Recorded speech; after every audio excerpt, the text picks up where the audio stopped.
There was this video, and shout out to Sister Demetra for sharing this video with me, of this so-called Black Panther out there. I think he's in the Philadelphia area. And when I heard this video and heard exactly the wording this man was saying, something just went off in my spirit about this. And I want y'all to hear exactly what this guy is saying. I want y'all to hear this word for word. I want you to look at him too at the same time. I want you to look at him. And we got a lot of questions about this gentleman here, this so-called Black Panther. So let's go ahead on and check this out. No ICE agent ever run up on me. I guarantee you they won't. I'll put a hole in their chest the size of a window. Safe line repair, safe line replace. That's what's going to happen. They touch me. Unarmed woman was killed by ICE. If you think you're about to come and brutalize the people while we're standing here, come around and find out. Our interactions with the police and ICE, and we hold them accountable. We hold them accountable. We patrol the community and we hold them accountable. The Black Panther Party for Self-Defense, we're the same Panther Party from back in the day, but we're a little more aggressive now, you dig? Carry bigger guns and we don't take no shit. Places where there are a lot of immigrants at, I think that the community around them needs to take special care to them, and it needs to start escorting them to and from everywhere to make sure that they're safe. Because them ICE agents ain't gonna act like that if it's a bunch of people standing outside with assault rifles and shotguns. It's a semi-automatic shotgun. That means them shotgun shells that shoot out of a pump, they shoot them rapidly. If you are gonna legally arm yourself with something bigger than what they got. Those who serve in the public, they should be fearful of the public. They should be fearful that the public's going to be dissatisfied with their job that they're doing, not feeling like they're tyrants, not feeling like they're bullies because they got guns and body armor and walkie-talkies. That makes them immune to whatever the people would do. I think you want to correct the ideology of the pig and the mentality of the slave catcher. You meet them with equal force. All power to the people. No power to the pig. The first time I watched this video, I was like, first of all, who is this guy? Number one. Number two, in my spirit, I didn't feel like, yeah, man, that brother, you know, he really speaking about this, or he really standing on business. I didn't get none of that from him. You know what I was getting from him? William O'Neal vibes. If you remember, William O'Neal is the guy that was sent in to the Black Panther Party to help set up the assassination of Fred Hampton. That's what I get from this guy. Because I don't feel any of that he said is genuine. Because, you know, listen, when we speak as Black Americans, it's not what we're saying. It actually touches a person. And it definitely connects with us. And if the words sound empty, it has no really meaning to it, it's something up with that. Number two, as Black Americans, we don't go make threats like that to the government. We don't do that because we know better. We know there's other ways to handle it, but we don't do it in that manner. He's sitting here talking about what he gonna do to an ICE agent. So he literally made a threat on video and they didn't go gaffle him up for doing it at that time period. It's on video. So why is he making threats? What he gonna do? Or allegedly he ain't gonna do nothing. We know he's not gonna do nothing, but we don't move like that as Black Americans. We just know the tactics, how to move and what not to move. And for sure we don't make threats, okay, against any kind of law enforcement in this country. And he's holding a gun in his hand and while saying it. You just looking for a case. You begging for a case. So that's why I say, whose man is that? Where he come from? Then the first time I looked at him, like, what is he? Is he Latino? Is he, what is he?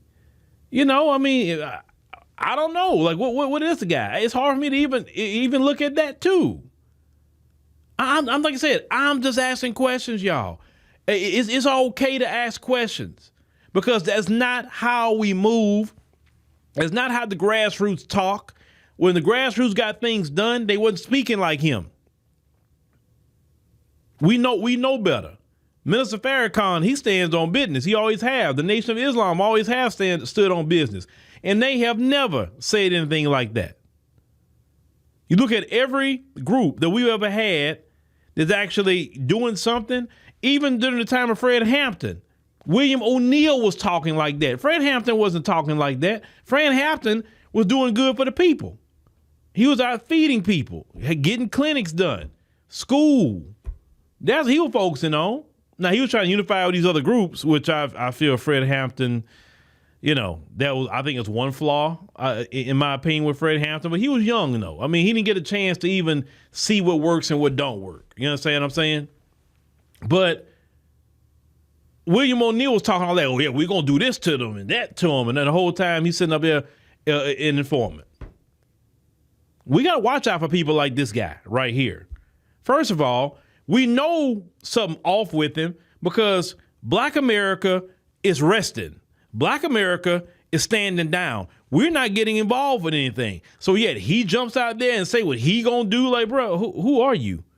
Because the majority of the community is not even rocking with you. We know better. So who sent you? Who sent you out there? Who you supposed to? Because you're definitely not my representative. I don't know you. Nobody I know so far know you. So you're not representing Black America at all. That fool don't represent us at all. He out there doing whatever he doing. Like I say, it sound agent-like. And I'd rather use that term agent. But in that guy's situation and how he's talking, oh, that sound like that to me. That definitely sound like that. Like I said, it sound like it. Not saying you are, but it sounds like it. Because anybody got half a brain know that you can't make threats against law enforcement. And you made it on camera that's posted before the world. That's an easy slam dunk case for a prosecutor. Easy. And you made threats against federal law enforcement, so that means a Fed case could get put on you, sir. And you made the threat holding a firearm, which is a case. You just like set yourself up for a case. So if you're not working with the folks, you're surely going to go to jail when they find this out. Or if something happens to an ICE agent in that area, they're going to say, you incited it, because basically what you said on camera, sir, and that's what it's going to be. So if you're not working with them folks, you're setting yourself up for a case. And everybody on the grassroots know you don't do no stupidity like that. When you know you're not going to bust a grape, you're not busting a grape even in the Black community. You're not going to patrol the Black community where some of the criminals are at. You're not getting the gangs off the streets and say, hey, y'all not going to be on these streets with no drugs. Y'all not going to be out here shooting each other. Oh, no. Go in the house. Go get you a job. This is over. Y'all not doing that. So every time people like you want to come out with a protest going on, but you're not in the neighborhood patrolling the neighborhood. That's the kind of things that I'm looking at with this situation. But like I said, I don't know who this dude is, y'all. I don't know and don't care to know who he is personally. But what I'm saying is he sounds like William O'Neal to me. He sound. Listen to me very carefully. I didn't say you are. I said you sound. Words are very important. And I'm using certain words for a reason. When someone sounds like William O'Neal, I pause, I listen intently, and I say, who is that? Because this is not how we move as Black Americans, FBA. We don't move like that, bro. We don't. None of us are even talking this way. We chilling. You know what we saying? Hey, man, you got some good playoff games coming up this weekend. That's what we talking about right now. What we talking about right now? Self-care. What we talking about? Relaxing, vacation. Hey, we got Martin Luther King coming up. Hey, you got Martin Luther King parade going on in your city. We talking about things like that. We're not worrying about any of this. We are so detached from America and their problems right now. We're not even thinking about anything. So we know something's off with you. Just on that alone. People are begging Black America to get involved. And we're like, no, we good. No, we got the weekend coming up. Now we're going to have a cookout at the crib. We're going to invite people, you know what I'm saying? And we're going to put on some music and get with family and friends, just have a good time, man. We're not worrying about anything. We are chilling. That's what we doing. So yeah, whose man is that? I don't know.